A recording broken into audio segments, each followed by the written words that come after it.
ایک اور قاصد بھی آ گیا یہاں، قاصد احمد شاہد. وعلیکم السلام.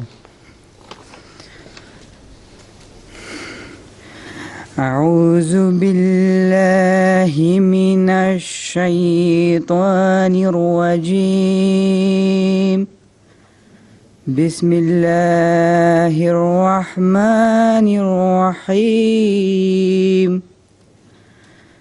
فلما أحس عيسى منهم الكفر قال من أنصاري إلى الله قال الحواريون نحن أنصار الله آمنا بالله واشهد بأننا مسلمون. ربنا آمنا بما أنزلت واتبعنا الرسول فاكتبنا مع الشاهدين.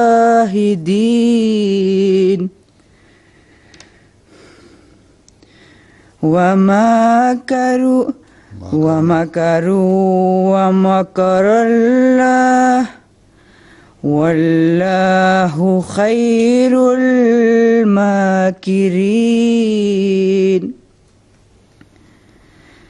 إذ قال الله يا عيسى إني متوفيك ورافعك إلي ومطهرك من الذين كفروا وجاعل الذين اتبعوك فوق الذين كفروا إلى يوم القيامة قيامة ثم إلي مرجعكم فأحكم بينكم فيما كنتم فيه تختلفون.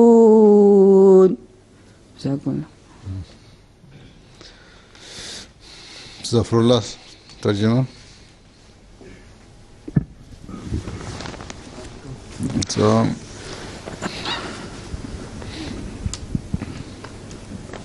اللہ کے نام کے ساتھ جو بے انتہا رحم کرنے والا، بن مانگے دینے والا اور بار بار رحم کرنے والا ہے. پس جب عیسیٰ نے ان میں انکار کا رجحان محسوس کیا تو اس نے کہا کون اللہ کی طرف بلانے میں میرے انصار ہوں گے؟ حواریوں نے کہا ہم اللہ کے انصار ہیں، ہم اللہ پر ایمان لے آئے ہیں اور تو گواہ بن جا کہ ہم فرما بردار ہیں.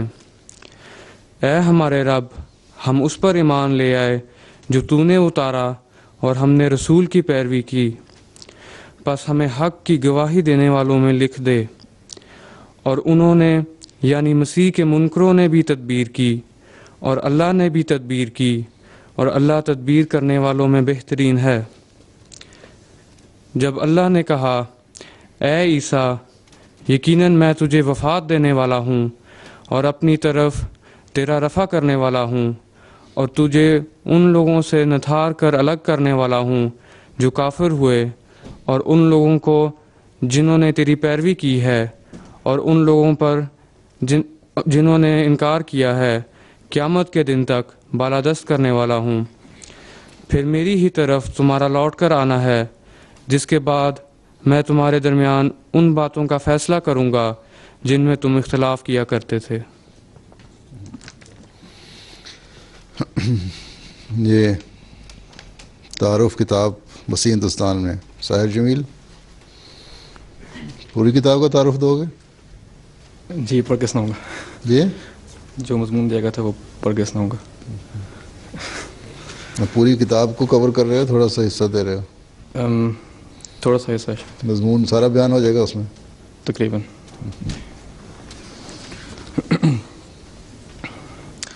تعارف کتاب مسیح ہندوستان میں.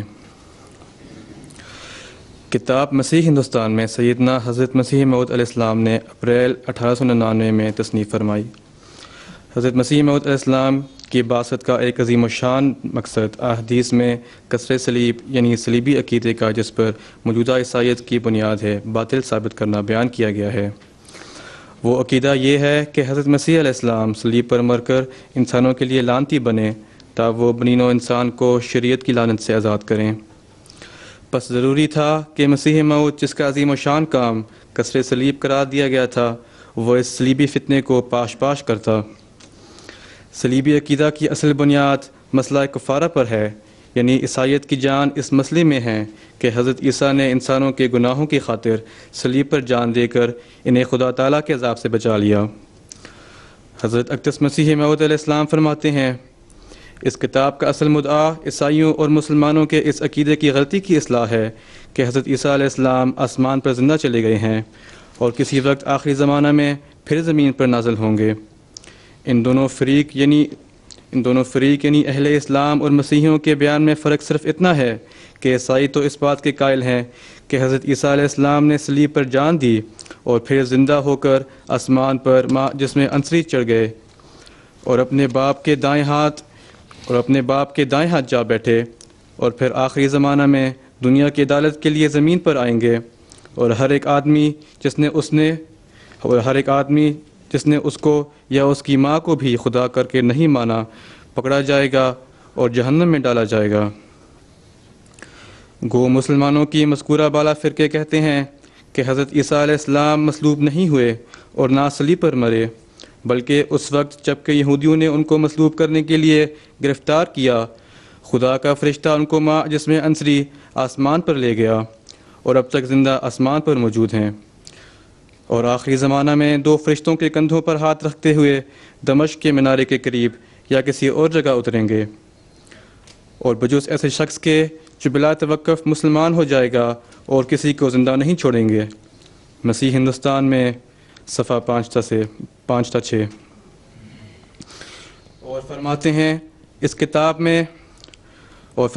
اس کتاب کو میں اس غرض سے لکھتا ہوں کہ تا واقعات صحیحہ اور نہایت کامل اور ثابت شدہ تاریخی شہادتوں اور غیر قوموں کی قدیم تحریروں سے ان غلط اور خطرناک خیالات کو دور کروں جو مسلمانوں اور عیسائیت کے اکثر فرقوں میں حضرت مسیح علیہ السلام کے پہلی اور آخری زندگی کی نسبت پھیلی ہوئی ہیں. پھر فرماتے ہیں میں اس کتاب میں یہ ثابت کروں گا کہ حضرت مسیح علیہ السلام مصلوب نہیں ہوئے اور نہ آسمان پہ گئے اور نہ کبھی امید رکھنی چاہیے کہ وہ پھر زمین پر آسمان سے نازل ہوں گے، بلکہ وہ 120 برس کی عمر پا کر سری نگر کشمیر میں فوت ہو گئے اور سری نگر محلہ خان یار میں ان کی قبر ہے. مسیح ہندوستان میں صفحہ 14-15. اس کتاب کے 4 ابواب ہیں. باب اول مسیح کی صلیبی موت سے بچنے پر انجیلی دلائل بیان فرمائی گئی ہیں. باب دوم قرآن و احادیث کی شہادتوں پر مشتمل ہے. باب سوم اس باب میں طب کی کتب سے شہادتیں پیش فرمائی ہیں. باب چہارم اس باب میں تاریخی کتب سے شہادتیں بیان کی گئی ہیں کہ کس طرح حضرت عیسیٰ علیہ السلام واقعہ صلیب کے بعد اپنے ملک سے ہجرت کر گئے، نصیبین اور افغانستان اور پھر ہندوستان کی طرف ہجرت کر گئے. حضرت اقدس مسیح موعود علیہ السلام فرماتے ہیں جو شخص میری کتاب مسیح ہندوستان میں اول سے آخر تک پڑھے گا، گو وہ مسلمان ہو یا عیسائی یا یہودی یا آریہ، ممکن نہیں کہ اس کتاب کے پڑھنے کے بعد اس بات کا وہ قائل نہ ہو جائے کہ مسیح کے آسمان پر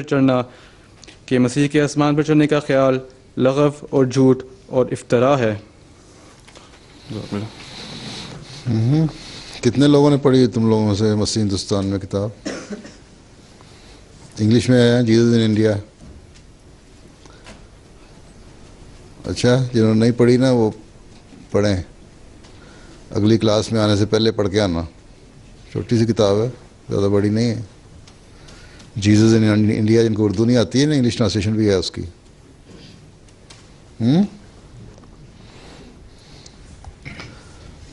اچھا،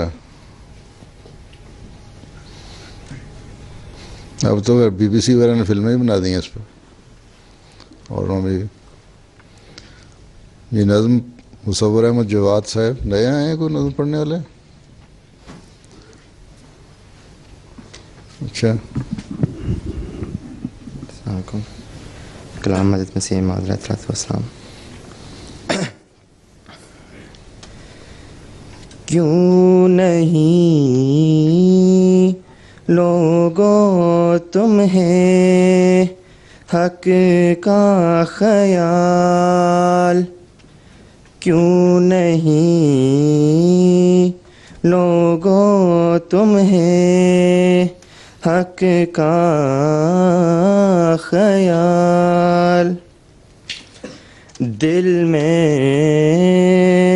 اٹھتا ہے میرے سو ابال، دل میں اٹھتا ہے میرے سو ابال.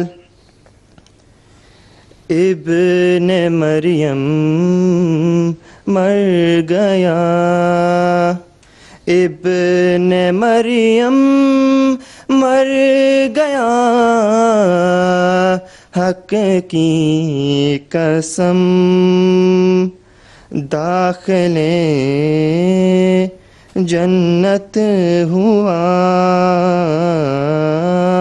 وہ محترم، داخلے جنت ہوا وہ محترم. مارتا ہے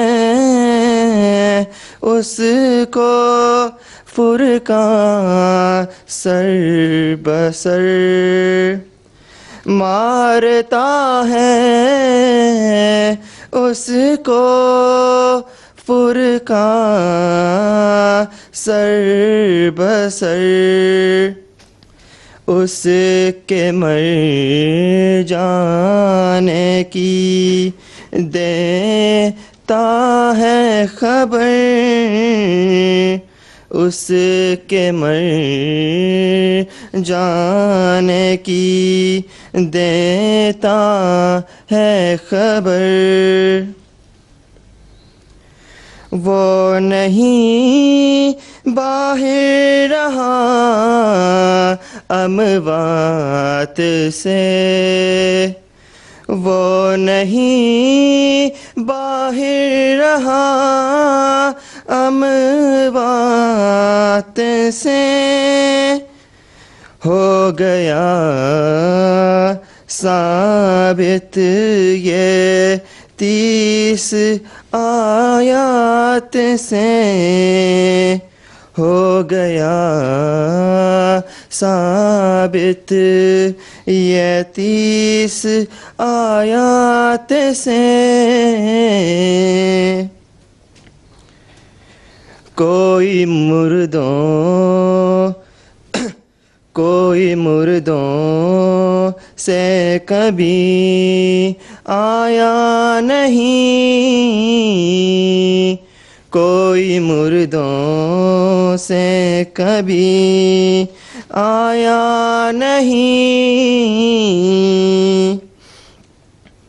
یہ تو فرقان نے بھی بتلایا نہیں، یہ تو فرقان نے بھی بتلایا نہیں.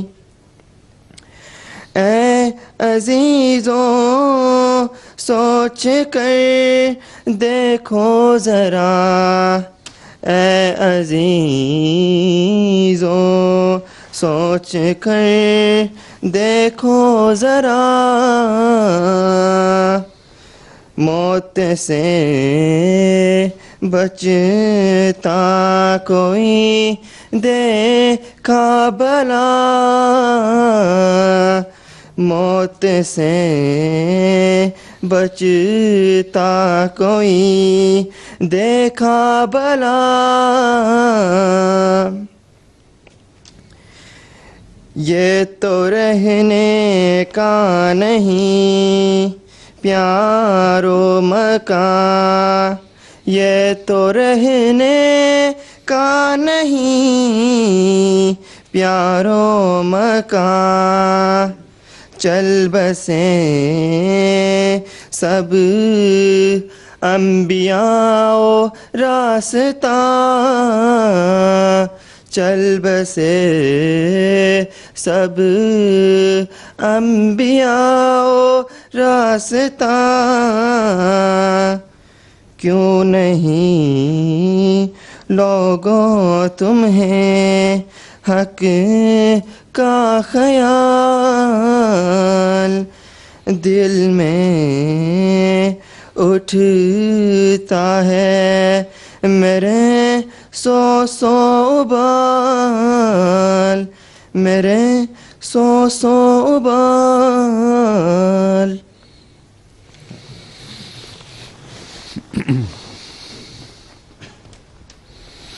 इस्माइल अहमद ईसाई और वफात मसीह।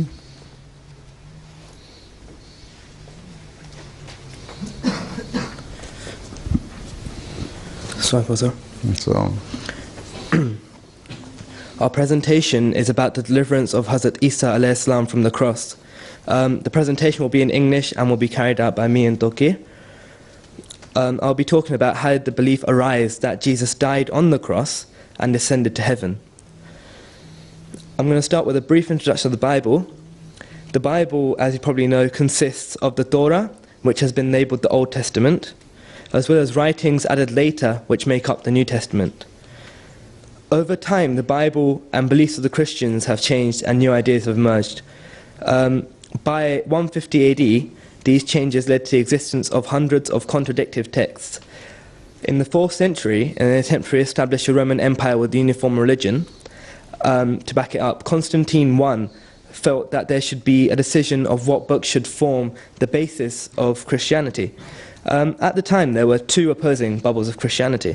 One felt that Jesus was a supreme human, whereas the other believed Jesus as both man and God. The belief became... this conflict caused the Council of Nicaea to be formed in 325 AD, and two bubbles formed one, with the belief becoming certain that Jesus was both man and God. So that's how that arose, that Jesus was both man and God. That's how belief arose. It is important to know how the belief of Jesus dying on the cross came about. I've taken the following information from J.D. Shums's book, Where Did Jesus Die? Once Jesus had left on the road to Galilee to fulfill his mission, the disciples of Jesus continued to preach his message, but faced heavy persecution from the Jews. Some were even killed. For example, Stephen. The father of modern-day Christianity is in fact not Jesus or any of his disciples, but a self-proclaimed apostle named Saul, as you know him, St. Paul. Now what I found about St. Paul, which was very interesting, was that he had never met Jesus, he had never heard him, but he had only accepted Christianity after a crucifixion of Jesus. But he did claim that he was an apostle, and he claimed that Jesus came to him in a vision and told him this. He claimed this in the Acts chapters 9, 22 and 26. But separately, when read, there are many contradictions between his between the visions that he saw. So Jesus was sent to the Jews. His mission was not to preach to any of the Gentiles, which are the non-Jews. He had strictly told his disciples not to preach to the Gentiles, where he says, "I am not sent but unto the lost sheep of the house of Israel," in Matthew. St. Paul, however, became annoyed and frustrated at the persecution from the Jews when he preached to them, and hence going against the instruction of Jesus and his disciples, he said, I am clean, from henceforth will I go unto the Gentiles, in Acts 8, chapter 18, verse 6. St. Paul had told the disciples that he had been instructed by Jesus himself to preach to the Gentiles. This raises another question, which I got confused about. If you remember, I said that St. Paul had never met Jesus and he never even heard him. Why would Jesus send this message to St. Paul when he could send it to his disciples, hardship, and been with him whilst he was in Jerusalem? So that does raise another question. But the result of this action which St. Paul carried out of preaching to the Gentiles was foretold by Jesus in Matthew chapter 7 verse 6. Jesus says, "Give not that which is holy to the dogs, neither cast ye your pearls before swine, lest they trample them under their feet and turn again and rend you." St. Paul was preaching the message to the pagan Roman Empire, and their attitude compelled Paul to modify the principles taught by Jesus to make it easier to convert people. He presented Jesus to them in a way which they already worshipped their own gods. Examples of pagan religion similar to modern-day Christianity are as follows. Adonis was a god whose death was celebrated in Western Asia and Greek lands. In some lands, his resurrection was celebrated the next day. Another one, at the festival of Cybele, a priest played the part of the god Attis and was hanged on a tree and slain. In the holy grove, upsell men and animals were sacrificed by hanging on trees. Human victims dedicated to Odin were sacrificed by hanging on a tree or gallows and then stabbed or wounded with a spear. Sound familiar? Arthur Weigel, in his book Paganism in Christianity, writes, "One of the earliest seats of Christianity was Antioch. But in that city there was celebrated each year the death and resurrection of the god Tammuz. The place at Bethlehem, selected by the early Christians as the scene of the birth of Jesus, was none other than an early shrine of this same pagan god. A fact which shows that Tammuz or Adonis ultimately became confused in minds with Jesus Christ. This god was believed to have suffered a cruel death, to have descended to hell or Hades, to have risen again, and to have ascended to heaven. An effigy of his body was prepared for burial, and the next day his resurrection was celebrated with the words, "The Lord has risen," probably being said. The supposed descent to hell of Jesus looks to have been borrowed from the story of Tammuz. And again, the Spartan god or divine hero, Hyacinth, was killed with an accidental blow. His 3-day festival was held in spring or summer. The first day he was mourned as dead. Second day his resurrection was celebrated. And the third day his ascension to heaven was commemorated. This is very important, this point that I'm going to mention now, about Attis, who was known as the Good Shepherd, son of Cybele, also known as the Virgin Nana, who conceived him without union with a mortal man, just like the story of Virgin Mary. He mutilated himself and bled to death at the foot of a sacred pine tree. In Rome, the festival of his death and resurrection was celebrated on March 22nd to 25th. So March 22nd to March 25th. An effigy was tied to the base of a tree, buried in the tomb, and on March 24th, the high priest himself, impersonating Attis, drew blood of a human sacrifice, thus, as it were, sacrificing himself. It brings to mind the words in the epistles of the Hebrews, Christ being come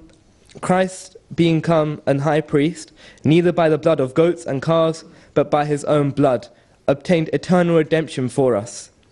On the night of the 24th, the priest went to the tomb and found it illuminated and discovered it empty, as the god having risen on the third day from the dead. On the 25th, the resurrection was celebrated, and the initiates were baptized with blood, whereby their sins were washed away. The idea of a god atoning to himself for the sins of mankind by his own sacrifice was widespread. So, of a god taking away the sins by sacrificing himself. For example, the god Adonis was killed by a boar, but the boar was an incarnation of himself, and thus God was both executioner and victim. Really confusing. On all sides, the pagan gods were supposed to have suffered and bled for mankind, while their altars reeked with the blood of human and animal victims, tortured and slain for the remission of sins, for the forgiveness of sins. This is what Christians always stress on, that Jesus has died for their sins. If these pagan beliefs are compared to the version of the crucified Jesus that Paul preached to, it is nothing. If these pagan beliefs are compared to a version of the crucified Jesus that Paul preached to Gentiles, it is nothing but a copy of the former and a highly distorted and dishonorable version of Christianity.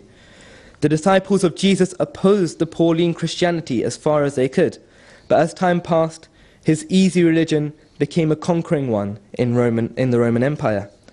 The pagans' beliefs and ceremonies were enacted, and the worship of Attis was merged into that of Jesus. And it was, as I mentioned earlier, at the Council of Nicaea in the year 325 AD, 3 centuries after the crucifixion of Jesus, that the church recognized him as a god. Pauline Christianity therefore dominated over poor Christians, also known as the Ebionites, who were the original Judeo-Christians. The teachings of St. Paul converted a beloved prophet of God into God himself, when Jesus was actually sent to establish the oneness of God. Christianity, as we know it today, was born. As the next presentation is about the evidence from the Bible of the survival of Jesus, it's important to know that additions and manipulations have been made to the Bible and the accounts of the 4 Gospels that tell us the life of Jesus Christ, as Sokir will illustrate later. चलो हमारे से पहले सवाल पूछवाएं या बाद में? समझ आई है? किसी ने सवाल तो नहीं पूछना इससे, इस्माइल से? सुना ही नहीं और से तुम लोगों ने? चलो तौकीर साहब.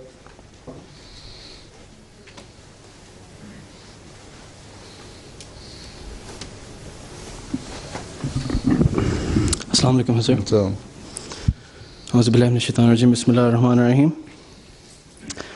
And if Christ be not risen, then is our preaching vain, and your faith is also vain.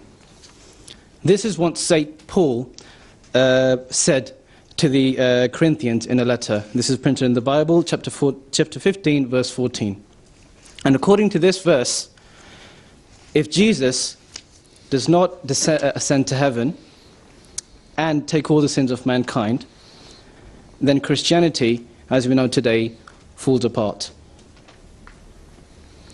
I will give evidence from the Bible itself, as stated by the Prophet Messiah ﷺ in his book Jesus in India, plus from other books by Elder Sufa Jamaat and Khulafa, which have taken inspiration from the work of the Prophet Messiah ﷺ. And in my research, I found out that it is probably of a much higher importance to Muslims that Hazrat Isa ﷺ does not die on the cross than Christians or Jews themselves. And I will give a quick example of this. The Prophet Messiah has said in Jesus in India, a Jain or a Buddhist is afraid of killing even a mosquito or a flea and detests such an act. But alas, there are many among Muslims who would kill an innocent person with impunity and commit wanton murder without the least fear of God Almighty, who rates human life higher than all other animals. Why then this callousness, cruelty, and lack of sympathy? It is because from their very childhood, myths and false stories regarding a false concept of jihad are drummed into their ears and instilled into their hearts. And for those of you who are familiar with the story of Jesus ﷺ, the second advent of Jesus ﷺ, according to the non-Ahmadis, it's a very bloody Messiah, Nauzubillah, who's going to come to the earth and kill all the Christians and non-believers. So, starting on the Bible, the first myth to dispel is Christians believe that Jesus died on the cross, taking all the sins of mankind, because death on the cross was an accursed death. And this has been stated in the Bible, and the Jews believe this. in Deuteronomy 21, chapter 21, verse 22 to 23, "And if a man hath committed a sin worthy of death, and he be put to death, and thou hang him on a tree, is the accursed of God. Any person who dies a death by crucifixion dies an accursed death, according to the Jews." That's why the Jews put Hazrat Isa alayhi salam on the cross, so that, Anazbillah, he dies an accursed death, because they did not believe him to be the Messiah who was sent for them. And the elders of the Jews asked Hazrat Isa alayhi salam that, okay, if you are a true Messiah, give us a sign. We want to see a sign. And Hazrat Isa alayhi salam has stated in Matthew chapter 12, verse 38 to 41, "Then some of the Pharisees, the elders, and teachers of the law said to him, 'Teacher, we want to see a miraculous sign from you.' He answered, 'A wicked and adulterous generation asks for a miraculous sign, but none will be given it except the sign of the prophet Jonah. For as Jonah was 3 days and 3 nights in the belly of a huge fish, so the Son of Man will be 3 days and 3 nights in the heart of the earth. The men of Nineveh will stand up at the judgment with this generation and condemn it, for they repented at the preaching of Jonah. And now one greater than Jonah is here.'"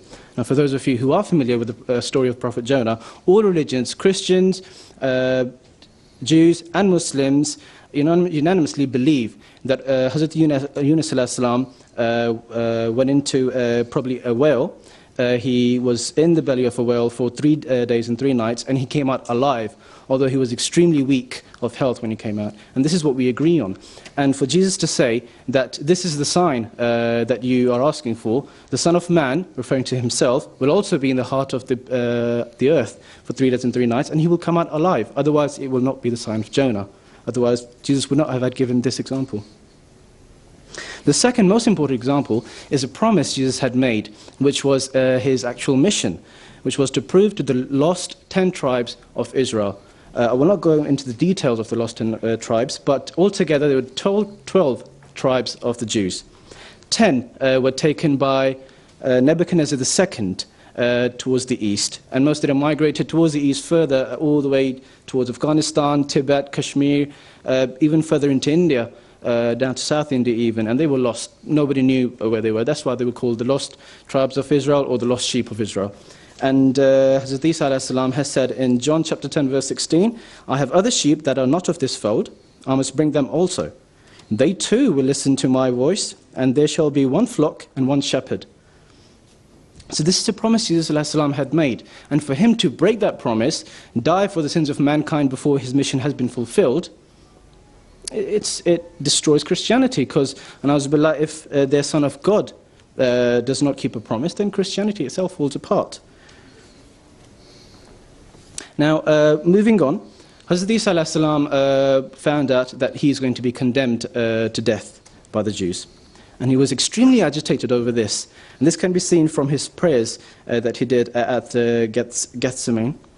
And why would a prophet of God be agitated over his death if he is supposed to die for the sins of mankind?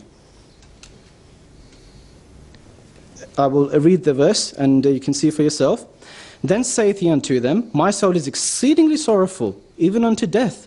Tarry ye here, and watch with me.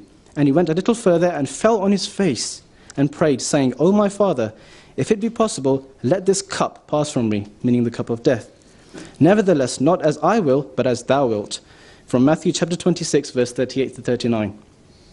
Now over here, Jesus ﷺ said that, "Allah, if it is your will that I must die, then of course that's how it will be done. But you have given me a mission. I have to preach to the lost 10 tribes of Israel. If I die on the cross, it will be an accursed death. Please save me from this." And God heard his prayers and accepted his prayers, and Jesus ﷺ had firm faith in his prayers. But he was captured, and the Jews did condemn him wanted to condemn him to death on the charges of blasphemy. And they took him to the then governor of the Roman Empire named Pilate. And from then on, from that moment, Allah's plan was set into motion.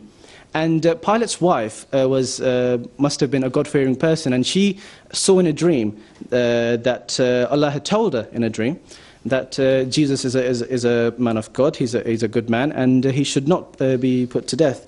So she went to Pilate when the Jews had brought Jesus to Pilate to be judged, And she said to Pilate, when he, Pilate, was set down on the judgment seat, his wife sent unto him, saying, Have thou nothing to do with that just man? For I have suffered many things this day in a dream because of him. Matthew chapter 27, verse 19. And Allah, for a very long time, ever since the start of prophethood, has communicated to his beloved ones through dreams. And you might be familiar with the story of Joseph, who interpreted 2 dreams of the Pharaoh, and he was then released. And in another place, in the early life of Jesus, Allah Ta'ala told Jesus that Joseph, Jesus' father, to take Jesus into Egypt because King Herod will kill him. He told this him in a dream. And if those dreams are not meant to come true, Jesus would have died in Egypt. But as we all know, he lived and he became a prophet and preached God's word in the land of Judea. It's very clear that Pilate did not want Jesus dead. From Matthew chapter 27, 25, where he tried all he could to dissuade the Jews from killing Jesus. He even gave them an option that I can either free a criminal, because the Passover, a feast, was coming, and it was a custom on that feast to free a prisoner. And Allah Ta'ala said, I beg your pardon, Pilate said that I will free a prisoner or I can free Jesus. But the Jews said, no, free the prisoner, and he was a great robber. And at that moment Pilate gave up and said, when Pilate saw that he could prevail nothing, but rather a tumult was being made, he took water and washed his hands before the multitude, saying, I am innocent of the blood of this person, of this just person. See ye to it. Then answer all the people and said, His blood be on us and our children. Matthew 27, chapter 27, verse 25. And then the Jews took Hazrat Isa to a place called Golgotha, where he was hung on a cross, nailed to a cross to be exact. 2 nails driven between the wrists on the sides and 1 huge nail driven between both of the feet. And it was a very excruciating death. People would hang on the cross for days on end and would eventually die of suffocation, exhaustion, from devouring by wild birds and beasts, because they were just hanging there on a hill. Now, Jesus was on the cross for a very short time. And Pilate made sure of this because he wanted Jesus to survive. And he made sure that it was as close to the evening as possible when Jesus is put on the cross. And it was just before the day of Sabbath, where it is customary for the Jews not to keep anybody on the cross because it was not allowed. And their calendar is very similar to our Islamic lunar calendar, where the next day starts from when it goes dark in the evening. And it says here, and when the 6th hour was come, there was darkness over the whole land. So Jesus was put on the cross somewhere, let's say near the morning or in the afternoon, and it hasn't even been a day. And the 6th hour has come, and there's darkness over all of the land. Until the 9th hour, there was darkness over the whole land until the 9th hour. Jesus cried with a loud voice, Eloi, Eloi, lama sabachthani, my God, why hast thou forsaken me? Mark chapter 15, verse 33 to 34. And over here, if Jesus was willing to die, he was willing to die, but if it was Allah's decree for him to die on the cross, why is Jesus saying, why hast thou forsaken me? In fact, Jesus over here is pointing to a promise God had made to him earlier, that you will be saved from the cross. But Jesus himself could not see a way off this cross. He was nailed on the cross. He's on a hill. And all he can see is death. So he's in anguish, he's extremely worried. And he cries out to God, that why have you forsaken me? Because that's how it appeared to him. And this is one argument which we can use against all of those people who say that, well, Jesus was dying on the cross willingly. If he's dying willingly, why is he screaming, shouting to God for his help? Jesus remained conscious on the cross until exhaustion and thirst kicked in. And it says in John chapter 19, verse 28 to 30, after this, Jesus, knowing that all things were now accomplished, that scriptures might be fulfilled, saith, I thirst. Now there was set a vessel full of vinegar, and they filled a sponge with vinegar, and put it upon hyssop, and put it to his mouth. When Jesus therefore had received vinegar, he said, it is finished. And he bowed his head and gave up the ghost. Now, this has been mentioned in 4 Gospels, and I will read the account from them as well. In Mark chapter 15, verse 37, it says, Jesus cried with a loud voice and gave up the ghost.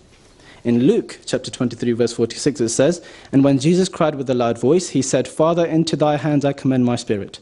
And having said thus, he gave up the ghost. Now, I've read all the accounts of the Gospels, and nowhere does it say that he died. All it says is that he gave up the ghost. And one of the reasons mentioned in detail, some of the doctors here will tell you, but vinegar has such an effect on the lungs of a healthy man that once it's inhaled or drunk, it causes a cramp and a suffocation. And from that, Jesus entered a state of unconsciousness or a swoon, and he appeared to be dead. Now, the Romans were masters at death. Crucifixions were a day in, day out business for them, and they were known for their cruelty and brutality. And when they saw that Jesus appeared dead, they were extremely suspicious. And then it says, then came the soldiers and brake the legs of the first and of the other, which was crucified with him. So the 2 people that were crucified with Jesus, their legs were broken. But when they came to Jesus and saw that he was dead already, they brake not his legs. They were kind of suspicious that this person has already died. There hasn't been much time, and because he appeared dead. But one of the soldiers with a spear pierced his side, and forthwith came there out blood and water. In John chapter 19, verse 32 to 33 and 34. So here, for those of you who might be wondering why would they break the legs, very briefly, if a body is hung on a cross, the whole weight of your body is being supported by your 2 arms stretched out like this, and all the pressure is put on your lungs. And the only way people would stop themselves from suffocating is by supporting themselves with their legs. And you can just imagine how painful that would be, because there's a nail going through those feet. Now, if the legs are broken, those people cannot raise themselves to breathe. And so death came quickly. But in the case of Jesus, that did not happen. But one of the soldiers pierced his side, and blood and water flowed out. Now, it's Biology 101. A dead body... in a dead body, blood does not flow. The heart's not pumping, it'll just ooze out. So it's self-explanatory. You don't even have to mention that Jesus was alive at that moment. After that moment, Joseph of Arimathea came to Pilate and asked him to collect the body of Jesus. And he said to Pilate that Jesus has died and I want his body. And Pilate himself exclaimed, he was surprised that Jesus has died, because he was used to all these crucifixions and that he had died so quick, but because he wanted to save Jesus as much as he can, and he gave leave to Joseph of Arimathea to take the body of Jesus. Joseph of Arimathea had prepared a sepulchre in secret, and he had also another secret disciple with him by the name of Nicodemus, who was to administrate medicine to Jesus alayhi salam. Jesus alayhi salam's body was wrapped in linen, and certain aloes were applied to him. It says in John chapter 19, verse 39, and there came also Nicodemus, which at first came to Jesus by night, and brought a mixture of myrrh and aloes, about 100-pound weight. Now, any sort of ointment would not be applied to a dead person. It just doesn't make sense. In those days, aloes were used for cures, even before, 100 years before even Jesus alayhi salam's birth. Alexander the Great is known to have conquered an island to capture aloes to treat their wounded. So Jesus remained in the sepulchre, and that's where with the help of the ointments and the airflow of the cave, probably, he healed by the grace of Allah. And he had actually mentioned in Matthew chapter 26:32, but after I am risen again, I will go before you into Galilee. And Jesus had made a prophecy that once I am risen again from a state of death, which he was in, he will then travel to Galilee because he cannot remain in Jerusalem where he was being persecuted by the Jews.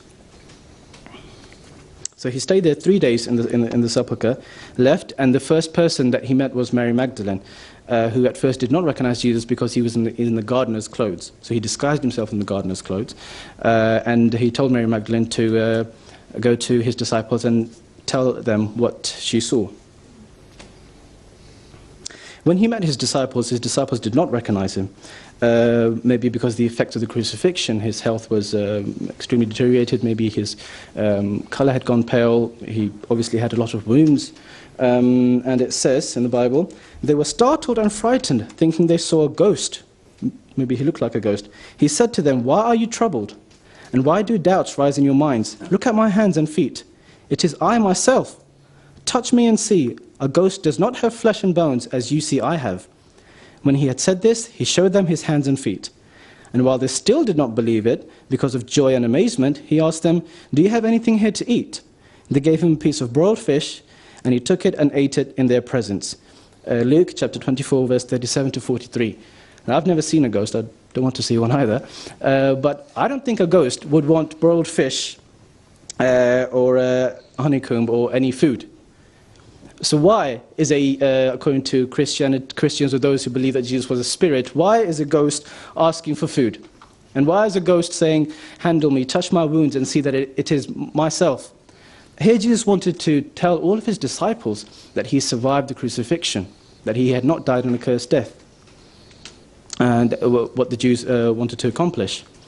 And there is evidence in the Bible that Jesus moved by night, and he would move at a pace away from danger, away from Jerusalem towards Galilee, and he remained with his disciples for 40 days.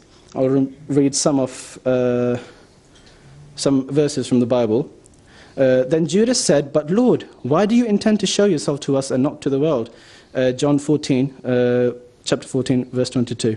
And again, as they approached the village to which they were going, Jesus acted as if he were going further. But they urged him strongly, "Stay with us, for it is nearly evening, the day is almost over." So he went in to stay with them. Luke chapter 24, verse 28 to 29. So this shows that Jesus was in a haste to move fast away from danger. If he was the Son of God, if he was a spirit, why would he fear his persecutors? He should go into the heart of Jerusalem to the highest point and shout, "I have risen again." But in the Bible, it says that he is fleeing from danger. He is getting away from danger to complete his mission and preach to the lost 10 tribes of Israel. Another fantastic example given by the promised Messiah from the Bible is, "And the graves were opened, and many bodies of the saints which slept arose, and came out of the graves after Jesus' resurrection, and went into the holy city and appeared unto many." Matthew chapter 27, verse 52. Now, it does sound very weird that dead people are rising from their graves and walking to their homes. Obviously, it did not happen literally. The Prophet Messiah gives an example from a book called Kitab Ta'tirul An'am fi Ta'birul Manam by Qutb Zaman Sheikh Abdul Ghani al-Nablisi.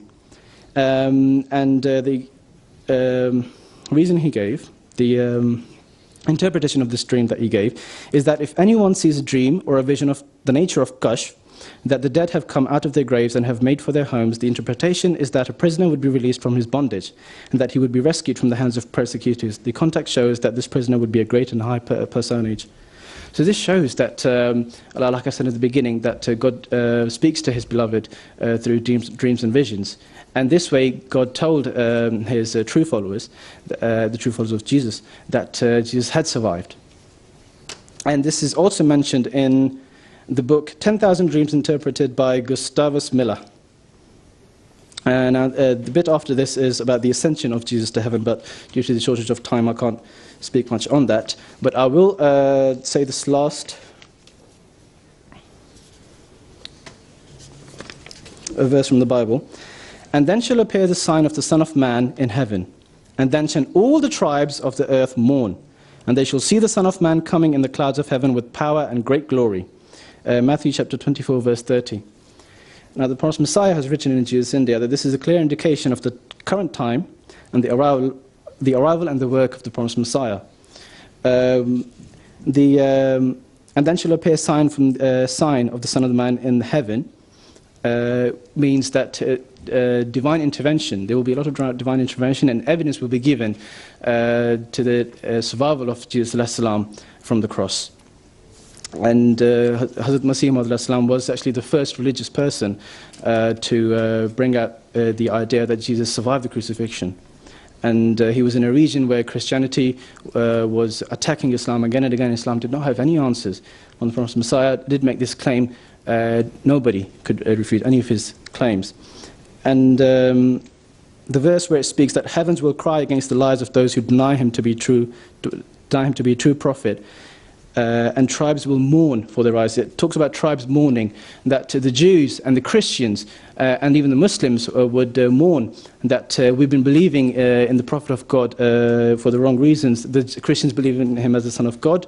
The Jews thought that he was not the Prophet of God, and they hung him on a cross and said that he's a liar and he's died an accursed death. And the Muslims have been believing in him as an immortal being who has gone to heaven and not died. And probably even in the literal sense that the heaven shall speak is probably in the form of MTA. Even a decade ago, since more than a decade ago, MTA has been propagating the message of the Prophet Messiah for a long time. खत्म नहीं हुआ? जज़ाकल्लाह, बस खत्म हो गया। तुम तो अपने अब्बा से भी ज़्यादा अच्छा लेक्चर दे देते हो। रिसर्च बहुत ज़्यादा थी। सही है। रिसर्च बहुत ज़्यादा थी। रिसर्च बहुत ज़्यादा थी। जी जी। तो उसको रखना था ना उस वक्त के अंदर। तुमने सवाल करने का मौका नहीं रखा इनके लिए। तुमने कहा बोलते जाओ ताकि सवाल कोई ना करे। एक काफ़ी थे एक्सप्लेन करना। हाँ, सुख कर बताओ, पूछो इससे कोई सवाल। इधर आओ ना, तकीर साहब खड़े हो यहाँ, जवाब दो।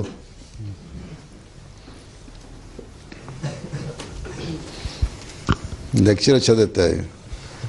Okay, when you mentioned that Jesus alayhi salam was given the miracle of Jonah, so he'll stay in the face of the earth for 3 days and 3 nights, like Jonah did in the belly of a fish for 3 days and 3 nights. After he's come back, how does it prove that he did not die? Sort of. I mean, you've proved that he didn't die and he's come back. Yeah, but what Christian can argue is that after that he went to the heaven, or he didn't die the natural death. That doesn't prove the phenomenon that he died the natural death. Again, also as it says in Matthew chapter number 20, as you mentioned, that after I'm risen, before you I'll go into the Galilee. But that doesn't prove that he died a natural death. I mean, for that, due to the shortage of time, I had a whole portion on the ascension of Jesus, which I can't relate to. But my mistake, I went on too long. But for the first part of your question, I will say what Khalifa Rabi has mentioned in his book, Christianity, A Journey from Fact to Fiction, that if somebody is asking you, is saying that Jesus has gone up to heaven, you're saying he died a natural death, prove it. The onus is not on us to prove it, it's for them to prove it, because we're merely following the course of nature. Everybody dies a natural death. If he's saying Jesus did not die a natural death, he has to prove it. But of course we have all the proof for it. I just can't, I don't have time. उसके सवाल का जवाब तो तुमने नहीं दिया पूरी तरह। The second part, going into Galilee, talks about obviously him going away from danger, but the ascension of Jesus has been spoken of in the Bible. no, it says that I'll raise before you I'll go into Galilee after I'm risen. Yes. So it could also mean that after he's risen from the heaven, so after he's coming back, because they also have a belief, also the Muslims have a belief, that Hazrat Isa alayhi salam will come back. So that might mean that after he's going to come back in the later days, that's the time when he's going to go to Galilee. So the Christian might argue that you are just taking it in your own interpretation. I mean, there's a lot of points that the Christians can argue, but they're forgetting all the other points that are in the Bible, which state him being alive, and surviving the crucifixion and not going up to heaven.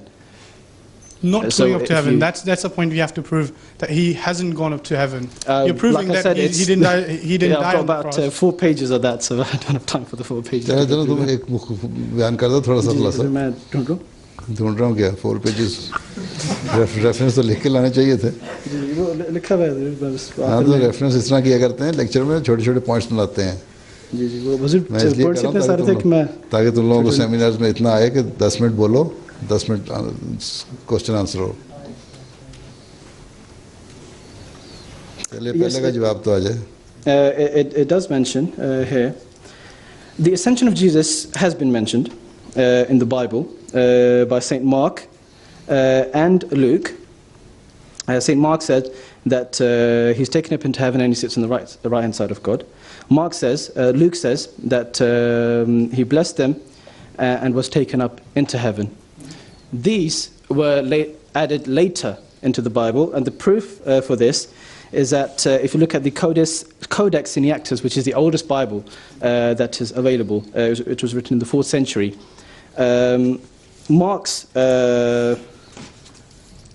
part that बात यह है he कि wanted to... तुम मुसलमानों के साथ नहीं इसको जोड़ सकते इसलिए मुसलमान कहते हैं कि ईसा अलैहिस्सलाम जिंदा हुए आसमान पे चले गए ईसाई तो ये नहीं मानते ना जिंदा रहे वो तो कहते हैं हमारे कफारे के लिए मर गए ठीक है ना और ये भी वो मानते हैं कि जो मर जाए वो वापस नहीं आता तो लेटर डेज में उसकी आमद का कोई जवाब नहीं बनता ईसाइयों की रूह से ठीक है सर जी मुसलमानों में तो ये जवाब बनता है ना जिंदा आसमान पे बैठे हैं तो वापस आ जाएंगे जी ये क्या कहते हैं कहीं तुमने किसी ने पढ़ा है कहीं मुझे तो नज़र नहीं आया कि जो मरा हुआ है वो वापस आएगा दोबारा हैं रूह लेकिन हुजूर ये हज़रत ईसा अलैहिस्सलाम के बारे में जो ईसाई हैं ये ईसाई भी मानते हैं कि हज़रत ईसा अलैहिस्सलाम वापस आएंगे और ये इंतज़ार कर रहे हैं advent of second advent of Jesus Christ ji. मानते हैं और एसडीए वाले बहुत ज़्यादा मानते हैं अमेरिकन इस पर इंतज़ार कर रहे हैं जी लेकिन किस तरह मानते हैं वो मोस्ट प्रॉब्ली जो मुसलमान हैं इस पे तुम अब रिसर्च करके लाओ कि एक जब बंदा मर जाता है उसको सही कहते हैं मानते हैं इसमें इस पे ईमान रखते हैं लेकिन किस हालत में आना है और किस हालत में बैठे हुए हैं और बाइबल क्या कहती है जो मरा हुआ इंसान वापस आ सकता है कि नहीं आ सकता जी इस तरह इसमें रिसर्च करो अब जी हुजूर ऐसा नहीं है कि जो ईसाई हैं क्या वो ये नहीं मानते कि हज़रत ईसा अलैहिस्सलाम आसमान पे ज़िंदा हैं इस वक्त वो तो कहते हैं ना हमारे लिए मर गए वही तो सारा यहूदियों का और उसका तभी तो कुरान शरीफ ने दलील दी है कि ना सलीब दिए गए ना कत्ल हुए हैं जी और इसलिए दोनों की दलीलें रद्द की गई हैं ईसाइयों की भी यहूदियों की भी तो एक यहाँ पे एक क्रिश्चियन मूवमेंट है मे बी वो क्रिश्चियनिटी से काफ़ी दूर है लेकिन उन्हें कहते हैं जेहोवाज विटनेस इल्म होगा जैसे कि जेहोवाज विटनेस से मेरी पिछले दिनों बात हो रही थी वो उन्होंने मुझे क्लियरली कहा है कि हम ऐसा मानते हैं कि हज़रत ईसा अलैहिस्सलाम जीसस अभी जो है ना अपने वालिद साहब के पास वालिद साहब बैठे हैं जिंदा अभी ज़िंदा मौजूद है तो फिर उससे पूछना था कफारा क्या हुआ एटोनमेंट का जो नज़रिया है वो क्या है जी क्योंकि यहाँ पे कॉन्ट्रडिक्शन आ गई हैं जी अगर वो है तो फिर एटोनमेंट क्या चीज़ है ठीक तो पूछो ना उससे जी मैं पूछूंगा हुजूर नहीं या उधर माने या इधर माने वैसे तो इनकी अपनी किताबों में लिखा हुआ है कि सेंट पॉल ने और ईसाइयों ने बहुत सारी ऐसी बाइबल के अंदर चीज़ें पैदा कर दी इतनी ज़्यादा एम्बिग्विटीज़ हैं जिनको वो खुद भी सॉल्व नहीं कर सकते लेकिन बहरहाल वो मानते हैं तो कहो फिर किस तरह आएंगे ठीक आने का तरीका तो वो उनके नज़रिए ऐसे बताओ कि वो ये कहते हैं कि इस तरह ईसा अलैहिस्सलाम आएंगे या जो दूसरी आमद का इंतज़ार कर रहे हैं ईसा की वो आएंगे लेकिन इस वक्त ईसा अलैहिस्सलाम की क्या पोजीशन है उनकी नज़र में कफ़ारे की क्या सूरत हाल है और फिर इसके जवाब में क्या हमारा जवाब है جی ٹھیک ٹھیک ہے ٹھیک یہ لے کے آؤ جی حضور. اگلی دفعہ. ہاں جی